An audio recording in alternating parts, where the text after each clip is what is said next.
Bom dia, colegas. Estamos aqui para mais uma aula de teoria geral do processo. O tema da nossa aula desta manhã é jurisdição e ela está prevista no capítulo 4 do livro de Carreira Alvim, que eu acredito que todos vocês já receberam e tem esse livro, é um livro do Carreira Alvim, capítulo 4, que trata do tema jurisdição. Na verdade, dentro do nosso programa de nossa disciplina, a ideia é que há um conjunto de elementos que compõem uma espécie de trindade do processo. Ou seja, 3 elementos regentes do processo. O primeiro desses elementos é a jurisdição. O segundo desses elementos é a competência. E, em terceiro lugar, o direito de ação. Jurisdição, competência e ação. Esses 3 elementos serão o objeto de nossas próximas aulas. Na verdade, na semana que vem, nós teremos o prazo final para o envio da prova, né? Mas o tema da nossa aula hoje é por jurisdição. Vamos começar lembrando algo que se manifesta extremamente atual. Professor, Pois não, Larissa? bom dia, desculpe interromper. O senhor está gravando a aula? Estou gravando. Ah, tá bom, desculpe. Não, tudo bem. Então, um dos pontos que me parece extremamente atual é a questão da compreensão da tripartição dos poderes. Né? O artigo 2 da Constituição Federal, o artigo 2º da Constituição Federal, já estabeleceu ali que o Estado ele é constituído, o poder é organizado, o poder estatal é organizado e se manifesta através de 3 poderes autônomos e harmônicos: o poder legislativo, o poder executivo e o poder judiciário. O poder legislativo é aquele poder que tem como função precípua a produção da lei. A lei é a cristalização de uma moral, a cristalização de uma organização do Estado, e ela tem esse caráter cogente, impositivo a todos. A função precípua do poder legislativo é a função de produzir leis, de legislar, de falar a lei, né? A característica do poder legislativo é que essa lei que é dita pelo poder legislativo, ela é abstrata e ela recai sobre todos os cidadãos. Já? Todos são iguais perante a lei, independente de credo, raça, sexo. Ou seja, quando se diz que todos são iguais perante a lei, é que todos são iguais perante a lei produzida pelo poder legislativo. Logo, essa lei produzida pelo poder legislativo tem um caráter genérico, tem um caráter abstrato, então recai sobre todos os cidadãos de uma determinada sociedade.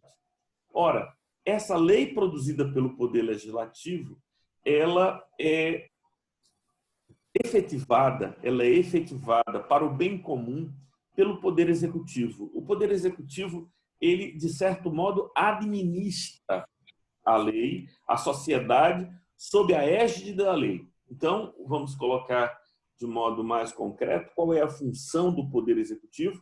A função do Poder Executivo é administrar a execução da lei que foi definida pelo Poder Legislativo nos limites definidos por essa mesma lei, né? Então, é importante o conceito de exorbitar do poder, de exorbitar. A palavra exorbitar significa sair da órbita, e aí a gente pode compreender uma dinâmica muito interessante da diferença do pode o particular e o que pode o ente público. O particular pode fazer tudo que a lei não proíbe. o particular, eu, você, podemos fazer tudo que a lei não proíbe. O ente público só pode fazer aquilo que a lei lhe autoriza a fazer. Então, o Poder Executivo teria a obrigação de administrar as ações definidas para ele pela lei e, assim, promover o bem comum. E o Poder Judiciário? O Poder Judiciário ele tem o dever e o poder, não é, de aplicar a lei aos casos concretos, de fazer com que a lei incida sobre as relações sociais, definindo coercitivamente a quem cabe o que é direito. Então, vamos tentar compreender o papel do Poder Judiciário. O poder do Judiciário é o poder de jurisdição. E Carreira Alvim vai nos lembrar que us quer dizer direito, dicção, dictio, quer dizer proferir, né? Proferir. Então, o que é jurisdição? É o poder dever de dizer o direito fixado pelo Poder Legislativo no caso concreto. Bora anotar? Vou repetir para a gente poder anotar e essas ideias ficarem muito claras para todos nós. O que é jurisdição? É o poder-dever de dizer o direito produzido pelo Poder Legislativo, no caso concreto, resolvendo os conflitos sociais. Então, esses conflitos sociais com os quais a gente está habituado. No capítulo 4 do livro de Alvim, ele gasta um esforço significativo para fazer a diferença entre o poder de jurisdição e o poder legislativo, o poder de jurisdição e o poder administrativo. Nós não vamos entrar nisso aqui em nossa aula, eu acho que é uma curiosidade, mas nós temos tantas coisas importantes para tratar. A Carreira Alvim gasta aqui umas 6 folhas discutindo qual é a diferença entre o poder judiciário e o poder legislativo. Mas, sobretudo, ele apresenta mais de 10 teorias sobre a diferença entre o poder judiciário e o poder executivo, né? O poder judiciário e o poder executivo. Isso não me parece interessante. Mas o que eu quero colocar aqui é que existem atos que são próprios do poder judiciário. E o que é que vai caracterizar fundamentalmente o poder judiciário? Essa possibilidade de produzir sentenças. E por sentença a gente tem a decisão judicial de caráter coercitivo que deslinda o conflito. Então, vamos lá devagar, né? O que é sentença? É a decisão judicial de caráter coercitivo que resolve o conflito, que deslinda o conflito, proposto por meio de ação, por meio de ação. Então, existem alguns mecanismos que poderiam ser chamados de mecanismos intraprocessuais e mecanismos extraprocessuais, ou equivalentes à jurisdição no dizer de Carreira Alvim. Então, eu quero chamar a atenção para a página 75, quando ele, no 5º parágrafo, coloca o seguinte: algumas dessas formas de composição da lide são intraprocessuais, podendo ter lugar por ocasião do processo, caso em que adquirem um colorido jurisdicional que lhes é passado pela sentença de homologação, como é o caso da conciliação. Outras são extraprocessuais, afastando em princípio a jurisdição estatal, como é o caso da arbitragem brasileira, que inclusive dispensa a homologação. Então, ora, o que seria a jurisdição? O poder dever de dizer o direito. Mas existem dentro do processo modos outros de resolução do conflito. E aí ele estabelece, esses modos de resolução dos conflitos podem ser intraprocessuais ou extraprocessuais. Por exemplo, as audiências de conciliação Nas audiências de conciliação, é facultada às partes a possibilidade de compor a lide, de resolver a lide. Tem a figura do conciliador, que vai ali facilitar a relação entre as partes, mas por que a gente chama de uma decisão intraprocessual? Porque essa conciliação ela depende de homologação por parte da autoridade judiciária. Então, acaba sendo algo que acontece nos limites da jurisdição, dentro do processo. Então, vamos imaginar, por exemplo, que um indivíduo derrubou o muro da sua casa. O cara com o carro foi lá e derrubou o muro da sua casa. E aí, você o procurou para que ele consertasse esse muro e tal, e ele disse, não quero consertar, não foi culpa minha, o muro atravessou na minha frente. Foi o muro, a culpa é do muro. Muito bem, então você promove uma ação, seja essa ação cível, visando a indenização por danos materiais, seja a ação penal, visando a condenação pelo crime de dano. Muito bem, você propôs a ação, e antes de iniciado o julgamento, será oportunizada a conciliação das partes. Então, o camarada disse, olha, realmente, né, ela levou a sério, e se eu não fizer um acordo aqui, eu vou acabar pagando, posso ser condenado, pode ter outras consequências piores para mim.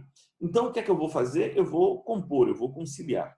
E aí vocês acertam, já intimados para comparecer na audiência de conciliação, vocês acertam os termos de um negócio em que ele assume o compromisso de levantar um muro para você e de fazer isso no prazo de 30 dias e ainda te ressarcir de quaisquer prejuízos que você tenha tido pelo tempo em que o muro ficou derrubado, você aceita isso. Ora, esta conciliação, esse acordo feito por vocês, será homologado pelo juiz, que teria o dever de decidir o conflito caso vocês não tivessem se conciliado. Então, a conciliação é um modo de resolução do conflito denominado de intraprocessual, porque acontece dentro do processo. Enquanto a arbitragem é algo completamente diferente.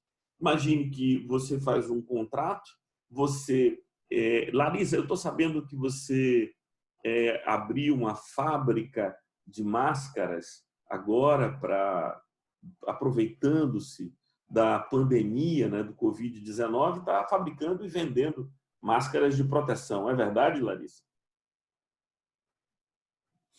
Feito água, professor. Feito água no deserto. E aí, o que acontece? Larissa fez, então, abriu essa fábrica e tal, e fez um contrato com uma fornecedora de tecidos e elásticos. Ela precisa desses insumos para a produção de suas máscaras, e ela fez um contrato, e o contrato estabelecia a obrigação da fabricante de tecidos e elásticos de fornecer uma dada quantidade. No contrato que Larissa e essa fábrica de Beatriz, que produz tecidos e elásticos, elas definiram uma cláusula arbitral. O que seria a cláusula arbitral? Elas estabeleceram no contrato de que, surgindo algum conflito na execução do contrato, eles não iriam imediatamente para o Poder Judiciário, mas eles elegeram um escritório de advocacia que pratica a arbitragem, ou, por exemplo, uma câmara arbitral. Vocês definiram uma câmara arbitral e, nesta câmara arbitral, vocês vão resolver os conflitos. Ora, a câmara arbitral, ou mesmo aquele escritório de advocacia com práticas arbitrais e que for definido como fórum primeiro para a discussão dos conflitos contratuais entre vocês, não é parte do Poder Judiciário. Não é parte do Poder Judiciário. Funciona por expressa autorização da lei. Funciona por expressa autorização da lei. E que tem por objetivo desafogar o Poder Judiciário. Mas não é um ente do Poder Judiciário. As decisões ali não carecem de homologação, diferentemente da conciliação, que precisa ser homologada pelo juiz. A decisão arbitral, que é uma decisão cujo poder resolve o conflito entre as partes, não carece de homologação. Então, nós temos aí o poder jurisdicional a possibilidade de conciliação entre as partes, e essa conciliação seria considerada intraprocessual, e também a solução de arbitragem, que seria considerada extraprocessual, porque não depende de homologação por um juiz, né? A homologação do poder jurisdicional. Há ainda o que ele chama de os equivalentes jurisdicionais, que são meios... Professor, Pois não. Diga lá. Carol. Desculpa eu lhe interromper. O senhor pode, de novo, classificar a arbitragem? Ele pode ser classificado nas duas partes? Eu não entendi, não compreendi bem isso. Não, a arbitragem é uma forma de solução de conflitos extrajudicial. A arbitragem é uma forma de resolução de conflito extrajudicial. E por que a gente chama de extraprocessual? Porque ela não depende de homologação, enquanto a conciliação ela é intraprocessual, porque ela depende de futura homologação por parte da autoridade jurisdicional. Então, a gente teria uma solução intraprocessual, que seria a conciliação. E a arbitragem ela é extraprocessual, que ela não depende de homologação do Poder Judiciário. Entendi, professor. Entendi. Obrigada. Larissa, você ia colocar alguma questão? não, tá tudo certo. Obrigada. Então, Consegui anotar. ótimo, então. Então, aqui os equivalentes jurisdicionais são meios pelos quais se pode atingir a composição da lide por obra dos próprios litigantes, como a transação ou com o auxílio de particular, desprovido de poder jurisdicional, como na mediação. Então, a gente tem três figuras. A conciliação, a mediação e a arbitragem. A conciliação é um modo de solução de conflitos intraprocessual, porque depende de homologação do Poder Judiciário. A arbitragem ela é extraprocessual, porque não depende de homologação do Poder Judiciário, mas é exercida por expressa autorização legal. A arbitragem depende de previsão contratual, entre as partes. E temos a mediação. A mediação seria aquilo que Carreira Alvim chama de equivalente jurisdicional, seria o poder de as partes elegerem um mediador que, então, vai promover para eles a conciliação. E tem uma das características importantes, porque o mediador, de algum modo, substitui, né, as partes no processo. A arbitragem ela tem essa característica. A decisão arbitral ela é cogente, no sentido de que, se as partes delegaram a um árbitro o poder de decidir o conflito, aquela decisão fixada pelo árbitro deve ser observada pelas partes. Então, a gente tem um intraprocessual, que é a conciliação, o extraprocessual, que é a arbitragem, e o equivalente jurisdicional, que é a mediação, chamado de equivalente jurisdicional, porque não é feito pelo Poder Judiciário, mas por alguém chamado pelas partes para resolver o conflito. Muito bem. E aí, a gente vai adiante para buscar alguns elementos do Poder Jurisdicional. Muito bem, pessoal. Eu queria ler para vocês o conceito de Chiovenda, trazido aqui para a nossa reflexão. Conceito de jurisdição. A jurisdição consiste na atuação da lei mediante substituição pela atividade de órgãos públicos de atividade alheia, seja afirmando a existência de uma vontade da lei, seja tornando-a efetiva na prática. Então, o que é para Chiovenda, o que é jurisdição? É a atuação da lei mediante a substituição. Esse conceito de substituição precisa ser pensado um pouco aqui. O que seria essa substituição? Ora, como é que acontece na autocomposição e na autotutela? Quem lembra aí o que é autocomposição e autotutela?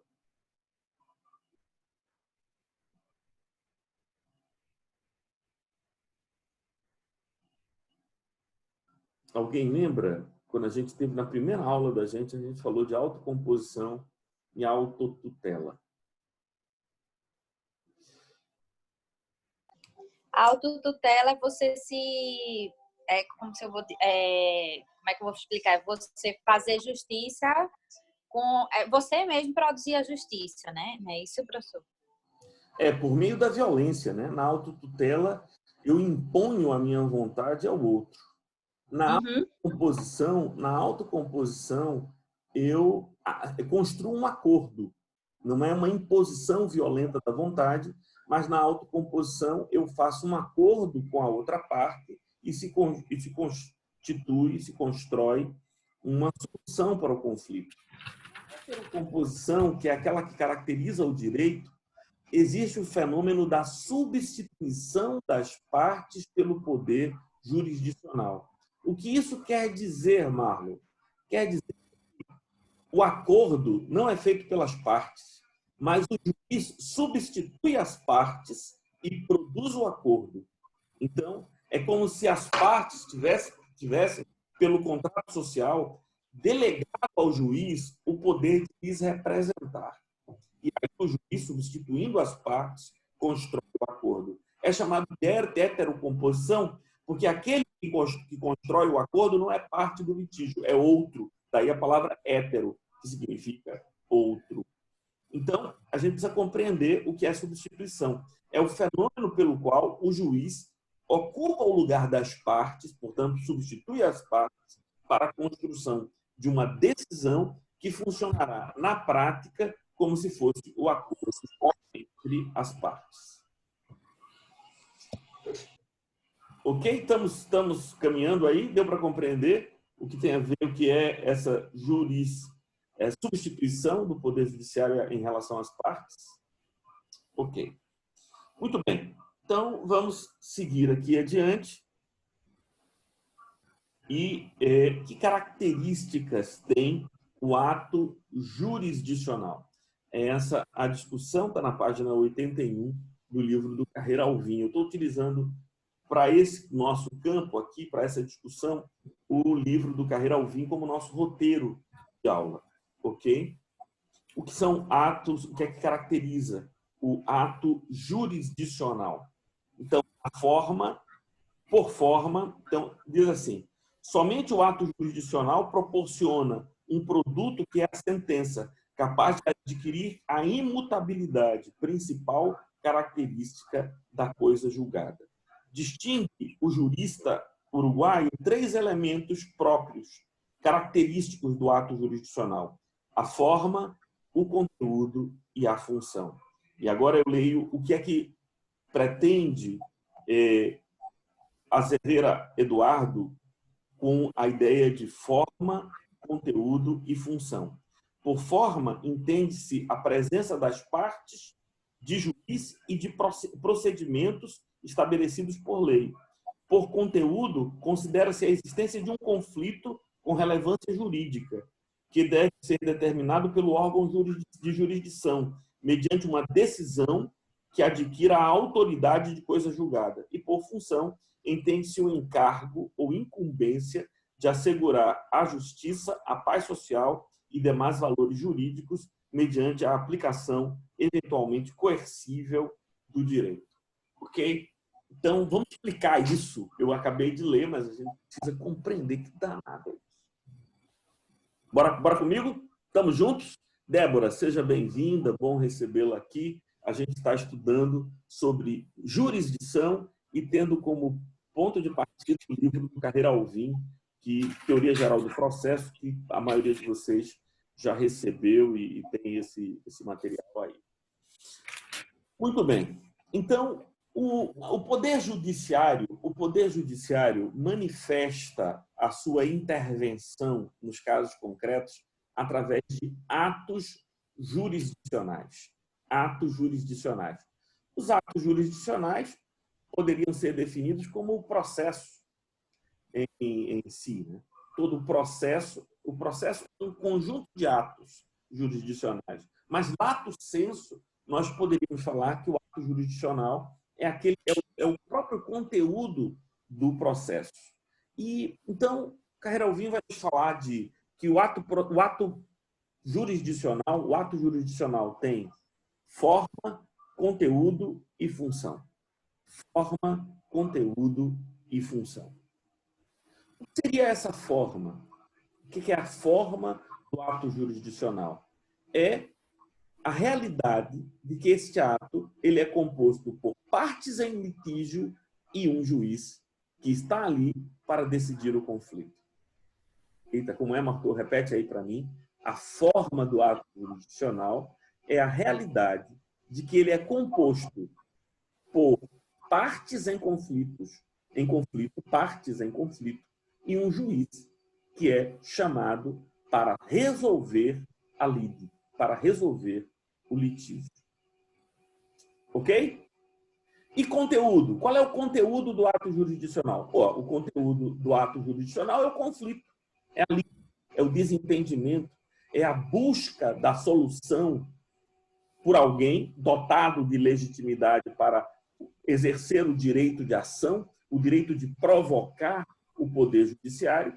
E, então, o conteúdo do ato jurisdicional é o conflito. Então, eu pergunto, por exemplo, a Beatriz. Beatriz, em que situação você, por exemplo, procuraria a justiça?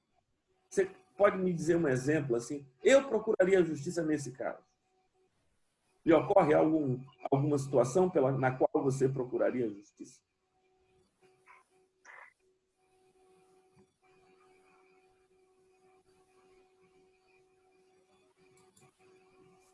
Diga lá. Eu procuraria a justiça na... Tipo, pensão alimentícia para um filho. Ok. Então, o que é que aconteceu na situação narrada por Beatriz?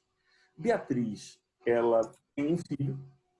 Esse filho deveria e tem direito de receber uma ajuda, uma pensão de seu genitor, de seu pai, mas este se nega a dar, ou Beatriz e ele entenderam que seria melhor a fixação do valor da pensão por meio de decisão judicial. Ora, Beatriz, que é a representante legal do menor, que é filho de Beatriz, então, Beatriz tem o direito de ação, ou seja, ela tem o direito de provocar o Poder Judiciário para que um juiz determine, fixe o valor da pensão, da prestação mensal que deverá o menor receber, e Beatriz será a gestora do valor de interesse desse menor, então, e que será pago pela outra parte, que é o genitor.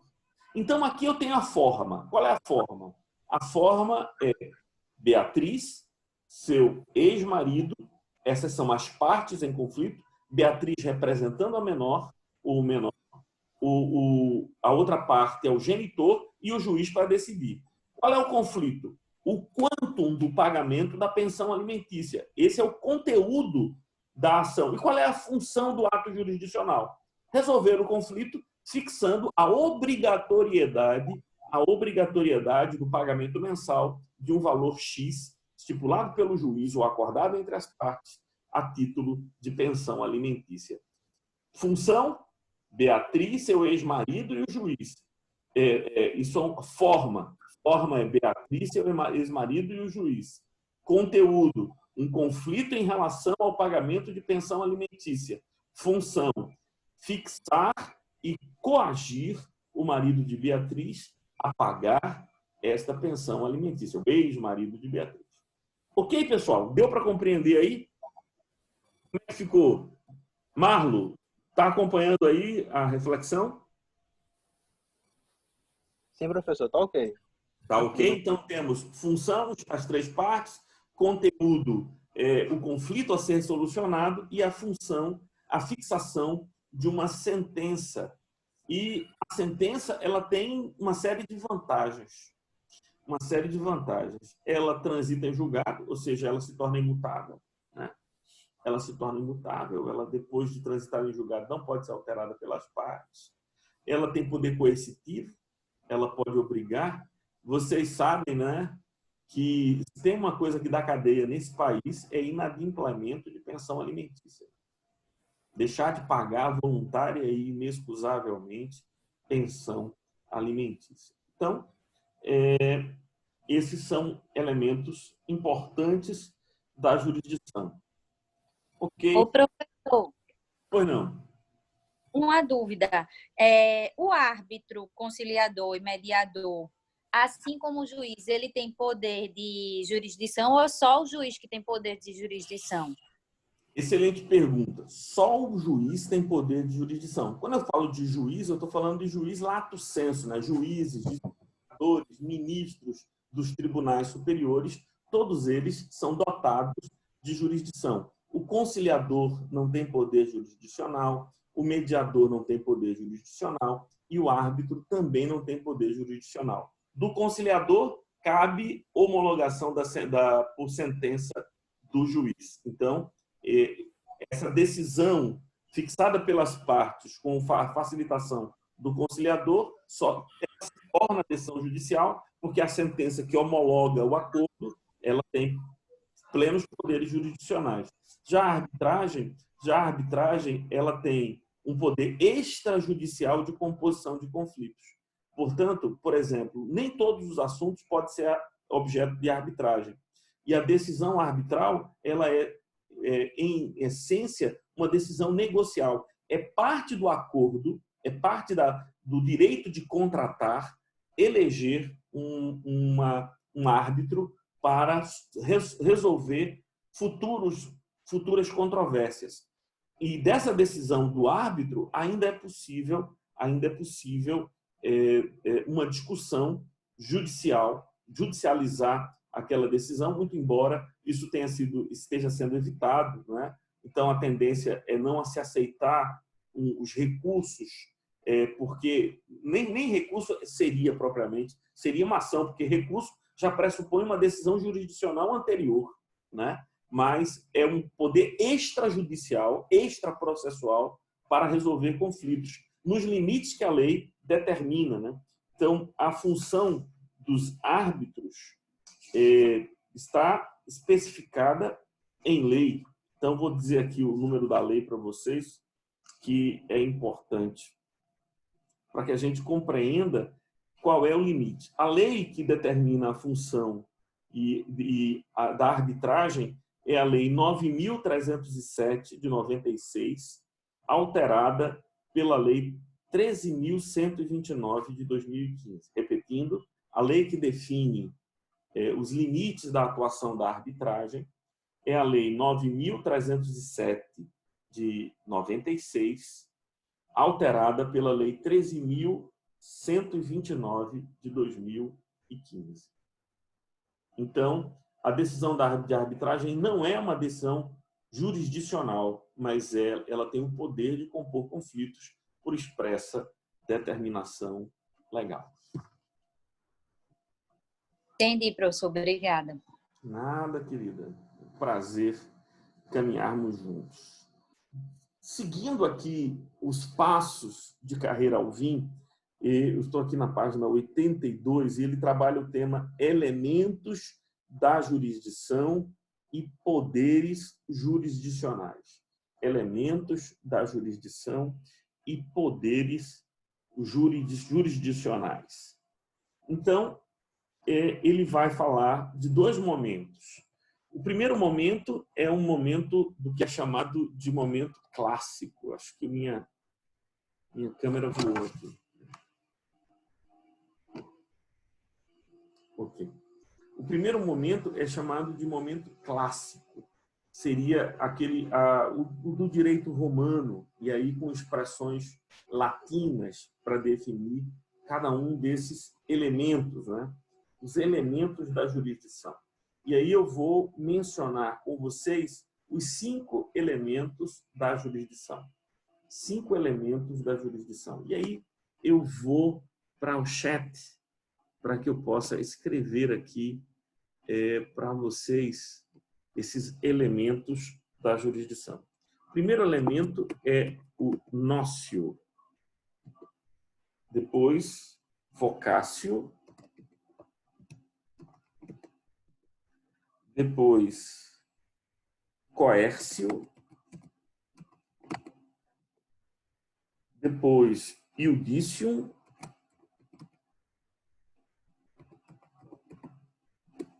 depois executio. Ok. O que essas 5 palavrinhas querem dizer?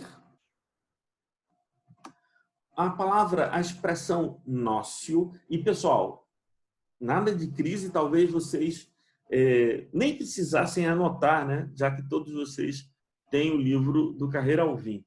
Mas vamos compreender, é mais importante, elementos já da jurisdição. O primeiro elemento da jurisdição é o nócio. Daí vem a palavra noção, né? Ter a noção. Tem a ver com o conhecimento, o conhecer da causa ou da regularidade da investido da faculdade de decidir uma controvérsia, assim como de ordenar os atos respectivos. Então, o primeiro elemento é o poder de conhecer.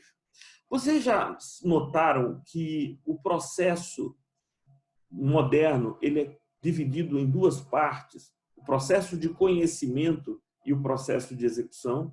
Alguém tem ideia do que é processo de conhecimento? Quem pode me ajudar a entender o que é o processo de conhecimento? Esse processo de conhecimento tem a ver com o nócio, né? Com a possibilidade de ter uma noção do que se trata. Vai lá, Larissa. É o juiz prevento, né? Aquele que primeiro conheceu da causa. Quando distribui o processo, aí o juiz que primeiro conheceu da causa é o que vai ter legitimidade para conhecer do caso e decidir. Entendi, Larissa. Não, mas no caso não é isso. Isso é um critério para a fixação da competência, é objeto da nossa próxima aula. Então, a gente tem 7 critérios para a fixação da competência e um dos critérios dados pelo direito para a fixação da competência é a prevenção, né? Ou seja, o juiz que primeiro viu, pré-vento, aquele que primeiro viu terá a competência para julgar aquela matéria. Mas não se trata agora do processo de conhecimento, não é isso. O que é o processo de conhecimento, Larissa? O processo de conhecimento é a fase do processo em que o juiz busca saber se houve um ilícito, a quem deve responsabilizar pelo ilícito e o quanto de sanção deve ele aplicar ao autor do ilícito. Isso é conhecimento. O processo de conhecimento, que é aquele processo que a gente vê acontecer na esfera civil, na esfera trabalhista, na esfera penal, esse é o primeiro momento. O processo seria dividido em processo de conhecimento e processo de execução. O processo de conhecimento houve um ilícito? É a primeira pergunta. Houve, de fato, um ilícito? O autor diz que houve. O autor, aquele que exerce o direito de ação, diz: houve um ilícito, magistrado. Houve um ilícito meritíssimo. Beleza? Então, a primeira pergunta que o juiz tem que fazer é: houve, de fato, um ilícito, como pretende a parte autora? A segunda pergunta que ele tem que conhecer qual é? A quem eu devo responsabilizar pela prática desse ilícito? Ao réu, contra quem é movida a ação? É ele o responsável pela prática do ilícito? E a terceira coisa que o juiz precisa conhecer: se é o réu o responsável pela prática do ilícito que feriu o direito de outro, qual a sanção justa? Qual a sanção adequada para esse indivíduo? E essa sanção será fixada por meio de sentença. Depois que temos uma sentença transitada em julgado, ou seja, sentença contra a qual não cabe mais recurso, então chegamos à segunda fase, que é a fase de execução Execução do quê? Execução da sentença. Sentença esta que é o resultado do processo de conhecimento. Que coisa linda! Que coisa bonita! Vamos tentar entender isso, porque isso é essencial na nossa disciplina. Processo de conhecimento, processo de execução. Processo de conhecimento, que é, Martô? É a fase do processo em que o magistrado buscará conhecer se houve a prática de algum ilícito, quem é o responsável pelo ilícito e qual a sanção adequada em face da prática desse ilícito. Então, vamos falar de uma das áreas mais bonitas do direito, por que não dizer a área mais bonita do direito. Aconteceu que a nossa colega Carol teve o seu carro furtado. Foi ou não foi, Carol? Subtraíram o seu carro. Verdade. Né? Furtaram o carro de Carol. E aí, o que é que Carol fez? Carol foi a uma delegacia de polícia e registrou um boletim de ocorrência. Aluno meu não diz que se vai à delegacia registrar queixa. Queixa se faz perante o juiz nos crimes de ação penal privada, ok? A delegacia se vai para fazer o registro do boletim de ocorrência, que pode ser notícia crimes ou delácio crimes. Notícia crimes quando eu mesmo sou a vítima. Delácio crimes quando uma outra pessoa é a vítima e eu informo que aconteceu ou que está acontecendo a prática de um crime. Então, Carol foi lá na delegacia de polícia e registrou o boletim de ocorrência. O delegado de polícia, uma vez informado de que aconteceu um furto, o carro de Carol foi subtraído, foi furtado, então ele instaurou um inquérito policial. E nesse inquérito policial, ele descobriu que quem furtou o carro de Carol, olha, Carol, coisa boa, quem já tem descoberto quem foi o autor, foi Zé Bolinha. Zé Bolinha, que é um noiado que mora 2 quadras, mora no meio da rua, 2 quadras, furtou o carro de Carol para comprar drogas. Zé Bolinha. E aí o que é que fez o delegado de polícia? Mandou um inquérito policial para o Ministério Público, o Ministério Público ofereceu ação penal contra Zé Bolinha. Zé Bolinha. Agora que o magistrado recebeu a denúncia feita pelo Ministério Público que representa a sociedade e que substituiu Carol na ação, porque é ação penal pública incondicionada ao furto, então Zé Bolinha foi chamado, citado pelo juiz para comparecer. E aí temos, de um lado, o Ministério Público, do outro lado, Zé Bolinha. E o que é que o juiz vai fazer? Vai tentar apurar se Zé Bolinha furtou ou não furtou. Se ele furtou, responsabilizar Zé Bolinha pela conduta que ele praticou. Então, Zé Bolinha é o responsável. E agora, o juiz terá que fixar uma pena entre 1 e 4 anos por Zé Bolinha ter praticado a conduta tipificada no artigo 155 do Código Penal Brasileiro. Então, houve o ilícito? Quem é responsável pelo ilícito? E qual a sanção devida a este indivíduo? Isso é processo de conhecimento. Aí Zé Bolinha foi condenado. Zé Bolinha pegou quantos anos, Carol, tu lembra? De 1 a 4, né? Foi, mas ele pegou. De 1 a 4 era a lei abstrata, feita pelo Poder Legislativo. Agora, o Poder Judiciário fez incidir. Então, fixou uma pena. Foi de 3 anos e 8 meses, não foi, Carol? Foi. 3 anos e 8 meses. Foi, o juiz bateu fora de 1 a 4, fixou 3 anos e 8 meses. É porque Zé Bolinha, ó. Zé Bolinha é conhecido naquela região. Então, muito bem. E agora o que é que tem que fazer? Zé Bolinha não recorreu, estava representado pela Defensoria Pública, a Defensoria Pública não apelou da decisão do juiz da primeira instância, a decisão da primeira instância transitou em julgado. Então, o que é que vai acontecer com o Zé Bolinha? Ele será, então, recluso às condições de cumprimento da pena. Como o Zé Bolinha é reincidente, ele não terá direito a responder no regime aberto. Ele vai para o regime fechado, cumprir a sua pena de 3 anos e 8 meses. Okay? Então, isso é a execução da pena. Quando for o caso de buscar a progressão da pena de Zé Bolinha e está no regime fechado, mas bora botá-lo no regime semiaberto e tal. Então, é possível. Então, a gente procurar quem? O juiz que condenou Zé Bolinha? Não. Vamos procurar o juiz das execuções penais.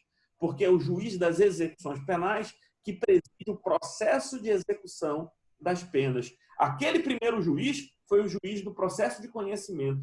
Agora, esse novo juiz é o juiz da segunda fase do processo, a execução da pena. Então, esse conhecimento, esse elemento da jurisdição, que é a noção, o poder de conhecer os fatos.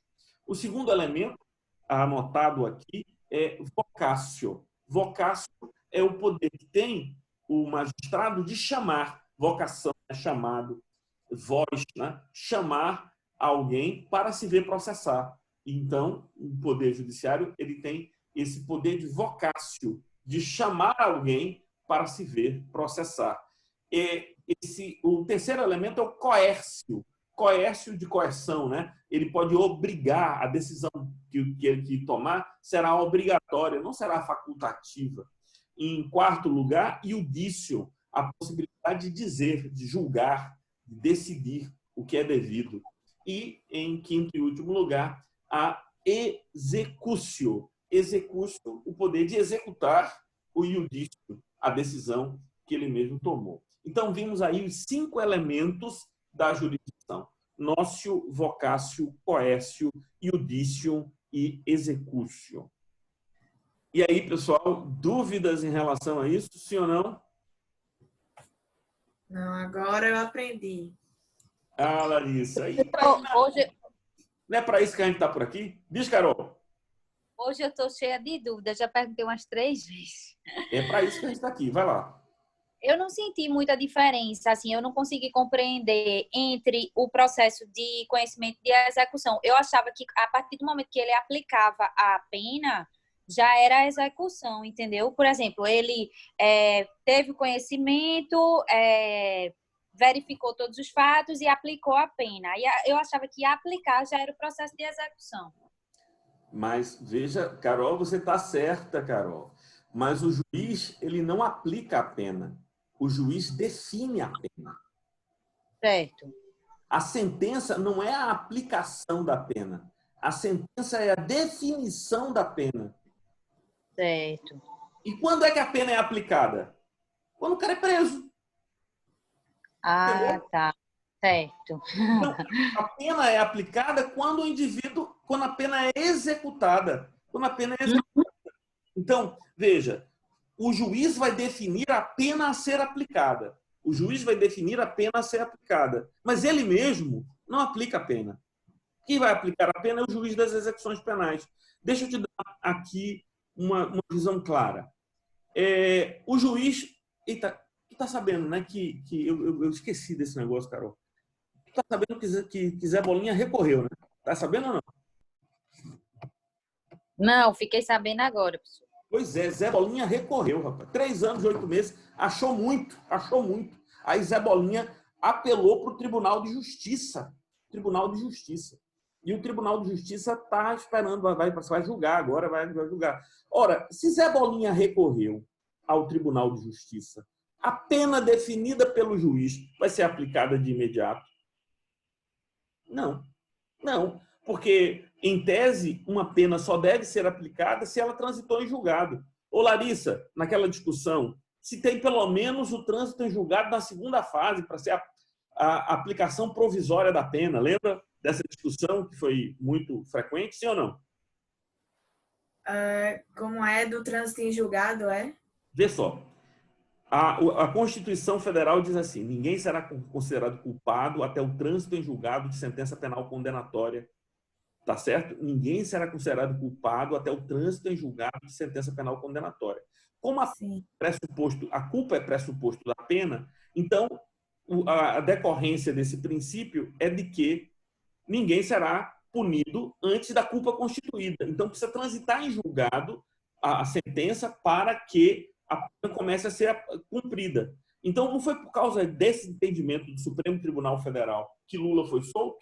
Por que Lula estava preso? Lula estava preso porque o Supremo Tribunal Federal entendia que há a possibilidade da aplicação provisória da pena. Aplicação provisória da pena. Mas depois o Supremo Tribunal Federal mudou de opinião, né? No ano passado, em 2019, o entendimento do STF mudou. E agora o entendimento do STF é que não é possível o cumprimento provisório da pena. Alguém só pode cumprir uma pena depois do trânsito em julgado da sentença. Ok? Então esse é um do Supremo Tribunal Federal. E por causa desse novo entendimento, Lula, que estava preso cumprindo provisoriamente a pena, foi solto até o trânsito em julgado da sentença que o condenou lá na 13ª Vara Federal de Curitiba. Então, o que nós temos... Agora, Zé Bolinha... Carol não estava sabendo. Carol está, inclusive, chiando agora. Zé Bolinha recorreu. Então, muito embora o juiz do conhecimento tenha definido a pena a ser aplicada em 3 anos e 8 meses, essa pena só será aplicada quando Zé Bolinha for preso. Enquanto Zé Bolinha não foi preso, e ele não foi preso porque ele recorreu da decisão, não há aplicação. A aplicação da pena é a execução da pena. Entendeu, Carol? Entendi, professor. Perfeito. Por isso é que existem... Isso é um problema, né? Porque existem pessoas que são condenadas, ou seja, condenou e aí está recorrendo. Enquanto está recorrendo, não acabou a fase de conhecimento, Carol.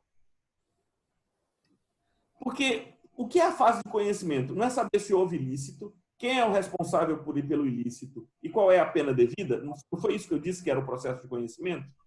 Não foi? Exatamente. Enquanto não transitar em julgado a sentença que conferiu responsabilidade penal a Zé Bolinha pela prática do furto do carro de Carol, enquanto essa sentença não transitar em julgado, o processo de conhecimento não acabou. Porque pode ou não pode o segundo grau de jurisdição dizendo Zé Bolinha nada, Zé Bolinha é inocente. Pode ou não pode? Ora, se o Tribunal de Justiça pode dizer que Zé Bolinha é inocente, então o processo de conhecimento não acabou.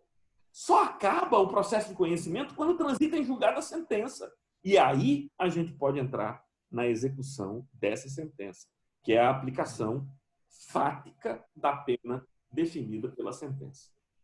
Lindo? A gente Agora, professor, eu queria fazer uma pergunta. Manda lá, Larissa. Por que para o processo de conhecimento e para a fase de execução são 2 juízes diferentes? Muito bem. Muito bem. Primeiro... Larissa está nos meus pensamentos, viu? Eu estava pensando também. É porque eu fiquei pensando assim, o juiz do processo de conhecimento foi o que definiu a pena. Por exemplo, Zé Bolinha, 3 anos e 8 meses. Então, não era ele a pessoa mais qualificada para dar cumprimento a essa execução, já que foi ele quem estabeleceu. Por que uma outra pessoa que vem no segundo momento no processo vai dar andamento, sei lá? Estou aqui pensando, né? Então, Larissa, em primeiro lugar, eu compreendo a sua preocupação. É verdade que isso só acontece em comarcas, Larissa, que tem um grande número de demandas, né?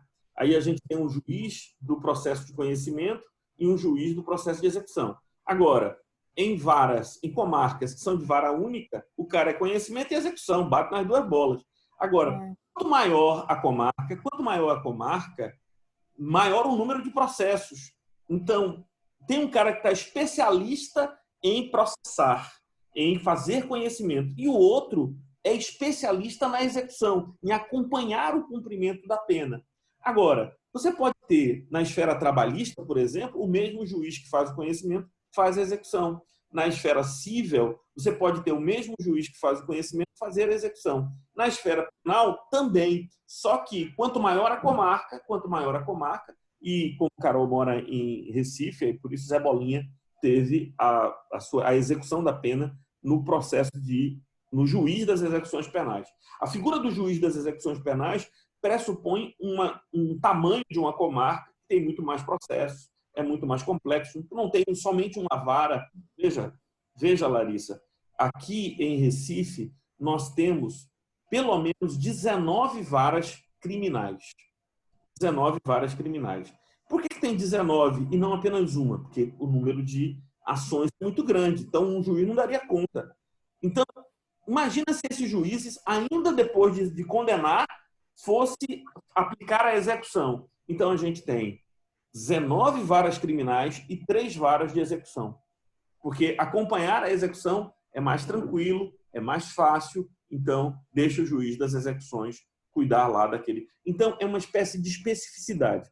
Agora, você ouviu falar da Lei 13.964, chamado Pacote Anticrime, do final do ano passado, mais especificamente do dia 24 de dezembro de 2019. Sim ou não?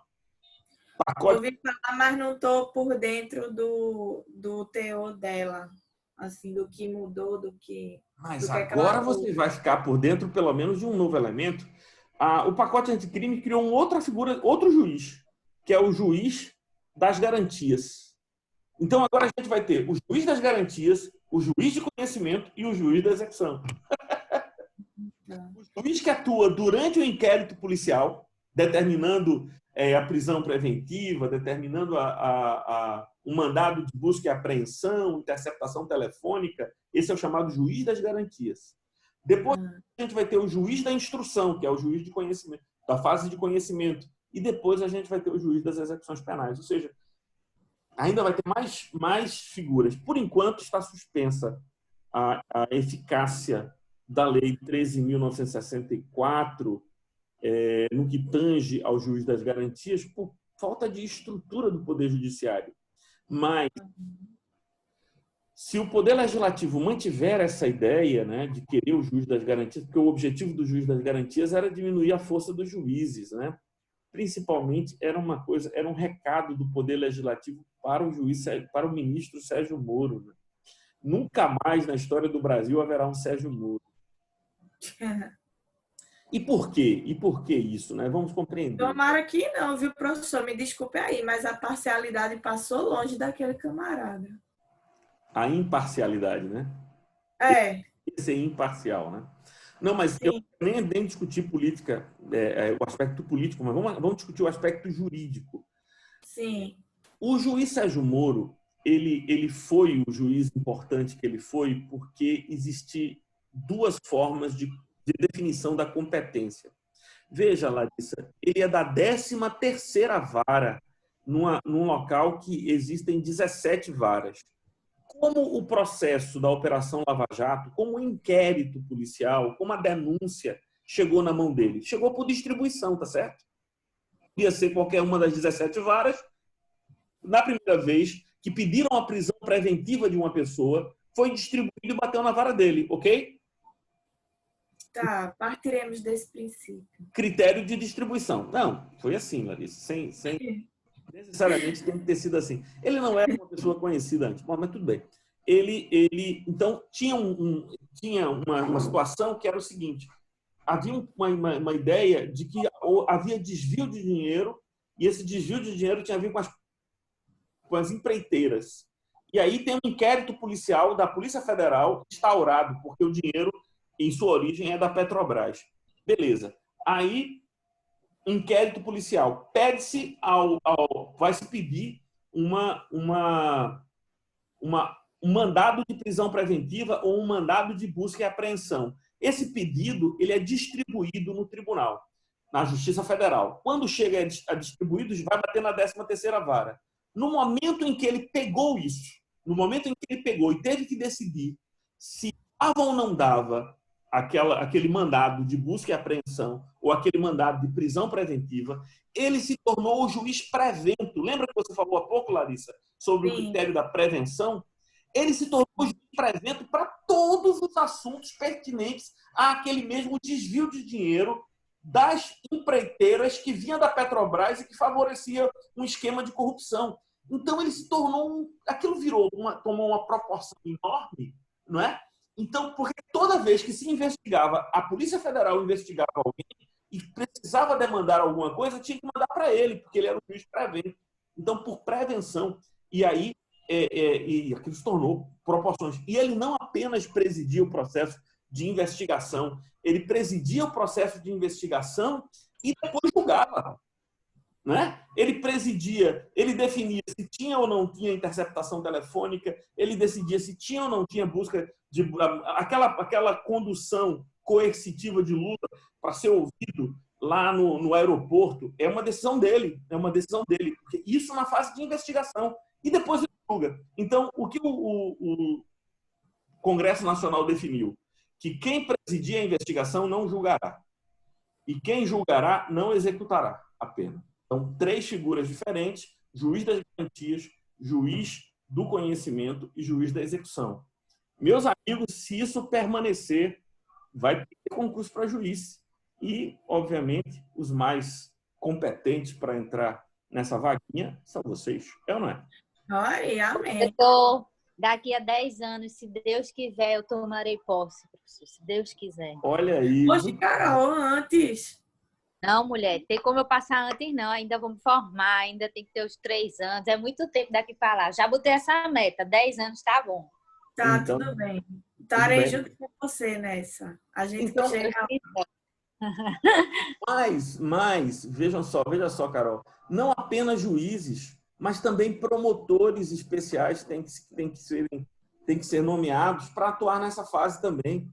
Porque o promotor da fase de conhecimento não poderá ser o mesmo promotor que acompanhou o processo de julgamento. Então, eu estou prevendo que para aplicação, e por isso o Supremo Tribunal suspendeu a eficácia da norma, nós precisaríamos de 17 mil novos juízes, 17 mil novos juízes estaduais e 4.500 novos juízes federais para aplicar somente o artigo 28A do Código de Processo Penal, o novo elemento do Código de Processo Penal, a figura do juiz das garantias.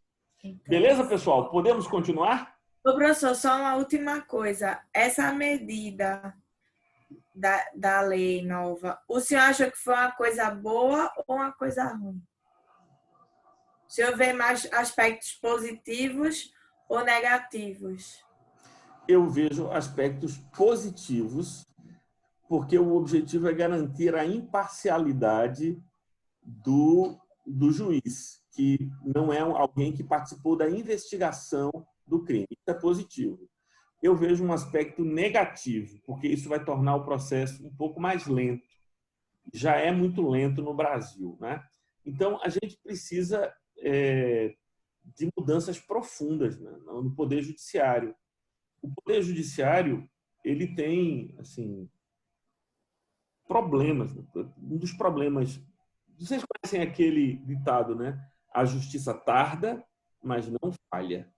Esse ditado é um equívoco, porque toda justiça que tardou já falhou. Né? Então, a justiça tarda, mas não falha. Eu tenho direito a uma indenização porque o Estado não me deu a promoção que eu tinha direito durante os 30 anos que eu trabalhei para o Estado. Aí o Estado foi condenado a me pagar. E aí essa condenação foi para os precatórios. Aí eu morri e não recebi. Meus filhos morreram e não receberam. Finalmente, meus netos receberam aquele valor. Oi. O direito era meu, cara. Eu já morri por 2 gerações. E agora que vai pagar esse valor? Então, não é bem assim. Né? A frase de que a justiça tarda, mas não falha, me parece falha a frase em si. Porque toda justiça que tarda já falha. Sim. Então, tem aspectos positivos, que vai garantir maior imparcialidade do juiz, mas tende a tornar o processo, né, que vai sair da mão de um juiz para a mão do segundo juiz, que vai iniciar o processo em si. E esse segundo juiz sequer terá acesso, em tese, aos autos do inquérito policial, para não deixar se contaminar pelo inquérito policial dele. Isso aí é... Assim, é um mundo novo, sabe, Larissa? É um mundo novo. Eu ainda na verdade, só vai se ver mesmo na prática, né? Quando isso começar. Eu não sei. E se vier para a prática, viu, Larissa? Pode ser que essa interdição aí Mas ainda haverá julgamento, né? Ainda haverá julgamento pelo pleno do STF, porque a decisão, por enquanto, foi uma decisão liminar, né, que suspendeu a eficácia da norma. Sabe por quê, Larissa? E veja que coisa interessante, e tudo tem a ver com o nosso tema, que é processo. Porque se não houvesse a suspensão da eficácia da norma, todo processo penal seria tido como ilegal daqui para frente, que não tivesse o juiz das garantias. Porque a norma processual, ela começa a vigir no dia em que termina a vacatio legis. Lembra? Múcia ensinou isso a vocês. Você tem a publicação da lei, aí a lei tem um prazo para entrar em vigor, né? Prazo de vigência. Esse prazo de vigência é a vacatio legis. Quando acaba a vacatio legis, a lei está em vigor. E a lei processual, ela tem aplicação imediata, ou seja, no dia que ela entra em vigência, ela tem eficácia, ela tem aplicação imediata. Ora, se um processo não obedecesse à figura do juiz das garantias, ele seria nulo. Ele seria nulo. Então, a gente teria um problema. Por isso, houve a necessidade que o ministro Fux suspendesse a eficácia da norma, e aí não sei quando isso vai voltar a ser discutido. E mesmo o STF, né, o pleno do STF, quando voltar a discutir isso, vai ter que voltar a discutir isso, levando em consideração as condições fáticas que o legislador não se preocupou em ver, de aplicar isso ao caso concreto. Muito bem. Vamos voltar aqui. Tudo bem? Posso continuar? Posso continuar? Então, nós vimos os elementos da jurisdição, e os elementos da jurisdição são nócio, vocatio, coercio, iudictium e executio. Ok? E agora vamos falar dos poderes jurisdicionais. Os poderes jurisdicionais. E aqui a gente tem a relação de 3 poderes. O poder de decisão, o poder de coerção e o poder de documentação. O poder de decisão, como a gente já entendeu, é o poder de resolver o conflito através de uma sentença. O poder de coerção é o poder de fazer essa sentença ser obedecida pelas partes, quer elas queiram, quer elas não queiram. E o poder de documentação diz respeito ao poder de fazer com que essa decisão seja registrada e mantida para que ela transite em julgado. Transitada em julgado, ela se torna imutável. Então, poder de decisão, que é o poder de resolver o conflito por meio de uma sentença, o poder de coerção, que é o poder de impor essa decisão às partes, e, em terceiro lugar, o poder de documentação, que é o poder de fazer transitar em julgado essa sentença, e essa sentença se torna, portanto, imutável, né? Imutável para as partes. Então, documentação, as decisões têm que ser tomadas por escrito, as partes têm que serem informadas, a citação, a intimação, todo mundo tem que ter a informação, inclusive, ao final, a informação do trânsito em julgado da sentença. Muito bem. Agora vamos chegar à fase final da nossa aula, que são os princípios fundamentais da jurisdição, página 84. Princípios fundamentais da jurisdição. E aqui o nosso amigo Carreira Alvim, ele vai relacionar 8 princípios fundamentais da jurisdição. Eu vou preparar uma apresentação em PowerPoint para mandar para vocês, até para facilitar o nosso estudo, né? E vocês poderem fazer revisões mais rápidas para a nossa... A prova vocês já receberam, né? A prova vocês já receberam. Já enviei. Muito bom. Eu estou começando, como a semana de provas começa hoje, eu, a partir de hoje, começo a corrigir as provas e... A semana de provas começou ontem, na verdade, né? A semana de provas começou ontem, mas eu começo a corrigir e a enviar a nota para vocês e publicar no sistema, né?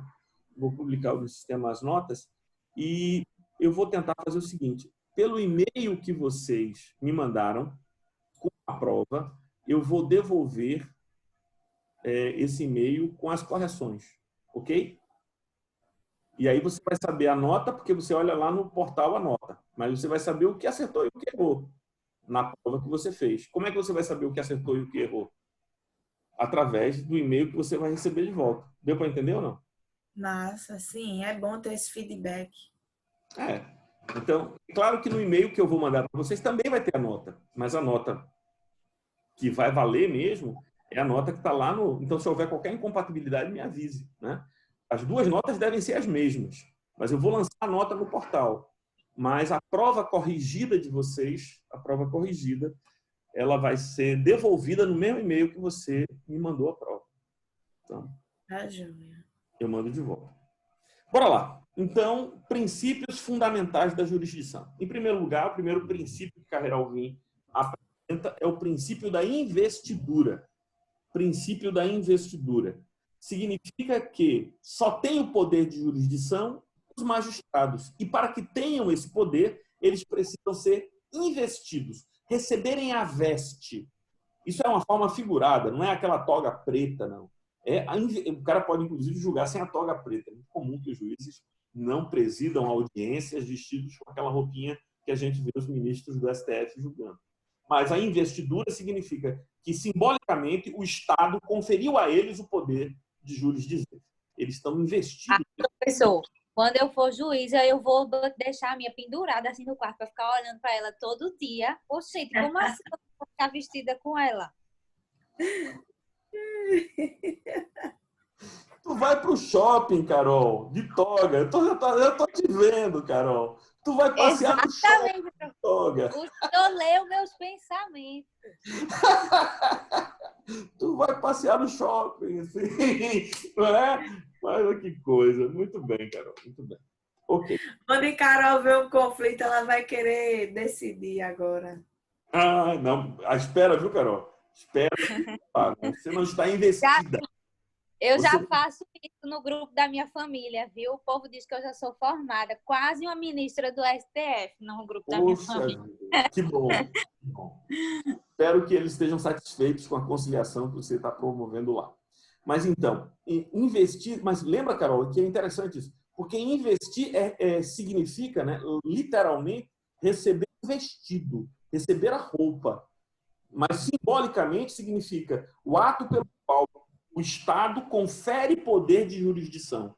E a gente sabe que tem jurisdição não apenas juízes, mas desembargadores e ministros dos tribunais superiores. Muita atenção, pessoal, porque existem tribunais que não são tribunais. Aí lascou tudo. Porque o Tribunal de Contas da União não é do Poder Judiciário. Tem o nome de tribunal, mas não é do Poder Judiciário. O Tribunal de Contas do Estado não é do Poder Judiciário. Tem o nome de tribunal, mas não é tribunal. No sentido técnico do Poder Judiciário. Está entendendo? Julga, mas não julga sob a égide dos princípios do direito, mas do direito administrativo ali, entende? As leis que são aplicadas pelos tribunais de contas são leis que dizem respeito à função dos poderes executivos, né? Do governador, do estado, do prefeito. Então, o que eu quero que vocês lembrem, vocês lembram que nós tivemos aquela aula sobre a organização do Poder Judiciário? Lembram? Sim. Naquela aula eu falei sobre o Tribunal de Contas? Não. Sabe por que eu não falei do Tribunal de Contas? Porque os tribunais de contas da União e dos estados não fazem parte do Poder Judiciário. Tem o nome de tribunal, mas tribunal, tecnicamente, assim, estritamente, tribunais não são. Okay? Muito bem. Investidura. O segundo princípio é o princípio da aderência territorial. O princípio da aderência territorial. Toda jurisdição tem limites territoriais, não é? Então, toda jurisdição está ligada a um território. Por exemplo, o Supremo Tribunal Federal só tem jurisdição no Brasil. Não tem jurisdição sobre conflitos que ocorreram lá na cidade, lá no país da Argentina, né? Na Argentina não tem poder de jurisdição sobre os conflitos que ocorrerem lá. Assim também, o nosso Tribunal de Justiça do Estado de Pernambuco só tem jurisdição no Estado de Pernambuco. Né? Então, há uma aderência territorial, o que significa dizer que há uma ligação do Poder Judiciário àquela região territorial. E o terceiro princípio é o princípio da indelegabilidade, ou seja, o poder jurisdicional não pode ser conferido, transferido, delegado a quem quer que seja. O juiz não pode dizer, olha, eu vou tirar férias e então eu passo o poder de decidir os conflitos ao prefeito ou ao delegado de polícia. Não, não pode. É indelegável o poder de jurisdição, não pode ser passado para outra pessoa que não foi investido desse poder pelo Estado. Quarto princípio, o princípio da indeclinabilidade. Princípio da indeclinabilidade. Significa dizer que o juiz, uma vez que seja o juiz natural de uma causa, ele não pode decidir, não decidir, declinar do poder de decidir, renunciar ao poder de decidir aquele caso concreto, a não ser que ele reconheça suspeição ou impedimento. Não sendo o caso de suspeição ou impedimento, há uma indeclinabilidade. Imagine o que aconteceu com Carol. Rapaz, esse caso é muito sério, aconteceu. E Débora, ela foi processada. E a bronca de Débora caiu aonde? Na vara de Carol. E aí, promotor, sabendo que Débora e Carol são colegas de turma, foram estudantes juntas na Faculdade Nova Roma, e disse assim, Carol é suspeita para julgar Débora, porque estudaram juntas e, estudando juntas, são amigas. E, sendo amigas, não pode Carol julgar a causa de Débora. E o que é que Carol disse? Carol disse, Excelência, o fato de eu ter sido colega de turma de Débora não nos torna amigas. Nós poderíamos ter sido até inimigas e termos estudado juntos. Ou seja, o fato de nós estudarmos juntos, não, ipso facto, não nos torna amigas, não é? Então, por isso, eu não aceito a sua exceção de suspeição e remeto o caso ao Tribunal de Justiça para que o Tribunal de Justiça decida se há ou não suspeição. Sabe o que o Tribunal de Justiça decidiu? Não há suspeição, porque, de fato, terem sido amigos, colegas de turma, não significa que elas sejam amigas ou desafetas. Muito bem, mas aí Carol ficou chateada. Carol ficou chateada e disse, olha, eu não sou suspeita, mas eu estou magoada. Estou magoada, não gosto desse negócio e vou declinar, vou abdicar do direito de julgar essa matéria. Passa para outro, eu não quero julgar mais esse assunto. Pode Carol fazer isso? A resposta é não. Não, Carol, não, é indeclinável o poder. Então, Carol, quando você for nomeada juíza, você vai ser juíza no interior, cara.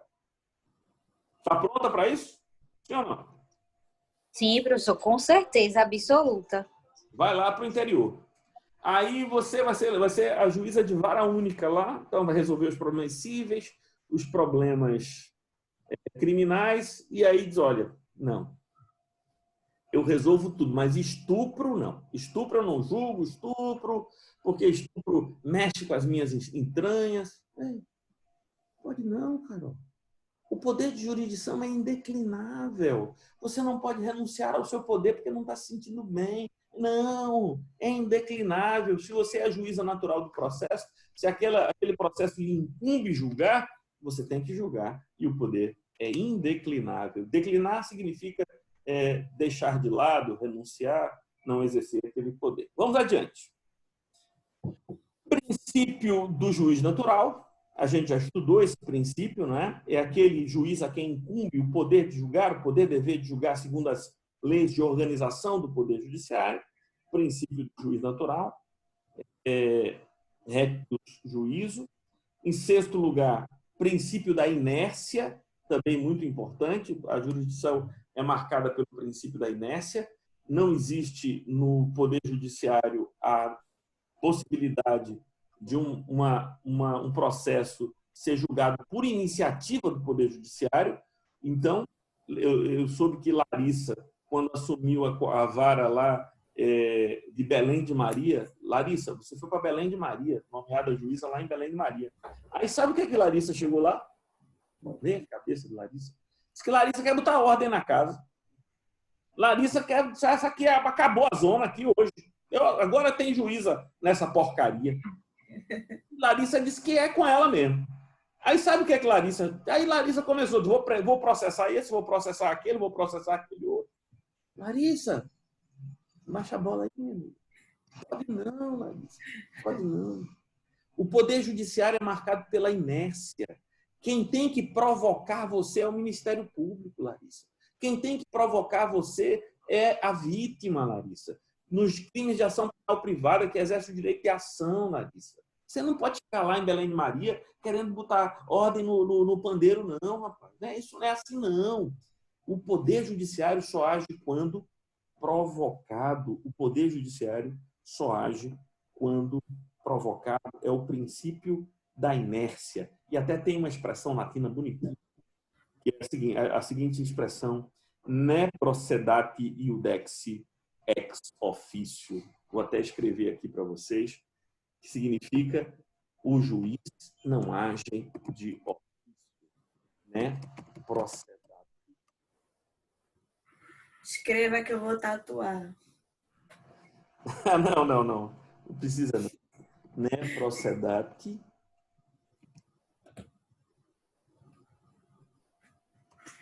iudex. Mas é para lembrar isso quando chegar lá, né?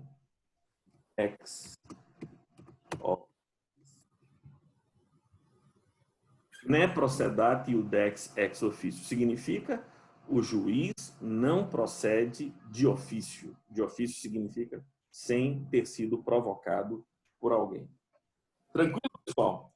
Sétimo princípio, princípio do acesso à justiça.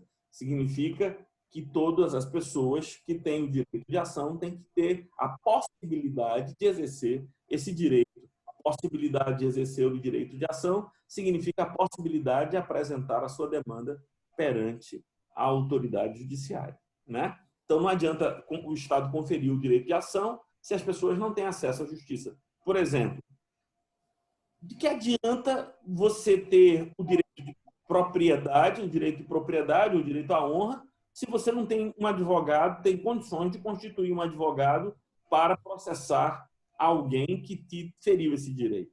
Então, é preciso que o mesmo Estado que confere direitos também meios de acesso à justiça, ou seja, portas pelas quais se possa buscar o seu direito, né? Assim, o Ministério Público representa nos crimes de ação penal pública incondicionada ou condicionada representação a parte, assim também a Defensoria Pública pode gratuitamente representar aqueles que não têm recursos para buscar essa representação. Tudo isso diz respeito ao direito, né, de acesso à justiça, o princípio do acesso à justiça.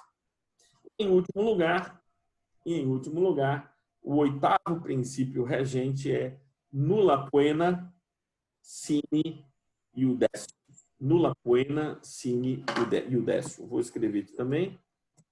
Nulla poena sine iudicio. Não há pena sem processo, né? Não há pena sem processo. Claro, né? Princípio de que toda pena pressupõe processo, o processo pressupõe o devido processo legal, o contraditório, a ampla defesa, tudo aquilo que a gente já viu, né? Nulla poena sine iudicio. Não há pena sem processo. Tudo que nós vimos aqui está no capítulo do Carreira Alvim, capítulo 4, e ainda muito mais que nós vamos ver na próxima aula, classificação de jurisdição e tal, tudo isso virá na próxima aula. Pergunto eu a vocês, dúvidas aqui do que nós apresentamos hoje? Não, por mim tá bem. Muito bem, meus amigos, minhas amigas. Como é que é a prova, hein? Quem já fez a prova, comenta comigo. Nível tranquilo, como é que foi? Ah, eu já fiz, adorei. Foi fácil, né? Adorei fazer aquele esqueminha do Poder Judiciário. Eu fiz bem coloridinho. Espero que o senhor goste, que eu fiz no capricho. E por que eu pedi para vocês fazerem aquilo? Pedi porque é fazendo que a gente memoriza, né? É fazendo que a gente memoriza. Então, Agora eu vi, professor, que há uma, digamos assim, divergência, acho que na doutrina, sobre os graus. Tem doutrinador que diz que STF é terceiro grau, tem gente que diz que é quarto grau. Mas aí eu coloquei até o quarto porque o senhor já tinha dito, colocar até o quarto grau. E por que Aí dizia? o senhor é da corrente que acredita no quarto grau, né? Não, mas veja só, eu acho que eu disse isso a vocês lá na nossa aula. O STF pode ser terceiro grau de jurisdição, porque do acórdão do TJ eu posso ir direto, através de recurso extraordinário, ao STF. Se eu o fizer, o STF é terceiro grau. Se eu não o fizer, se eu recorrer ao STJ e da decisão do STJ recorrer ao STF, aí o STF vira quarto grau. Então, o STF é terceiro grau ou quarto grau, dependendo do recurso que você manejar. Tá bem. Muito bem, pessoal. Então, hoje ficamos por aqui. Vou editar essa aula de hoje para a gente poder disponibilizá-la num link específico lá no nosso canal lá no YouTube, né? Vocês já notaram que eu não estou publicando essas aulas no canal aberto. Essas aulas só tem acesso a elas quem tiver aquele link para a aula do YouTube. Fazendo uma pesquisa no YouTube, você não vai achar essa aula. Você só vai achar se tiver aquele link ali. É chamado de publicação não listada. Não listada. Ai, onde é que tá E esse Débora? link? Hein? Onde está o link? O senhor botou no grupo? Sim, eu sempre mando, eu vou mandar essa aula, eu vou fazer o upload e mando para o grupo agora o link para. Ah, Beleza? pronto, tá bom. Obrigada. Então, tchau, até mais. Tchau, professor. Até mais.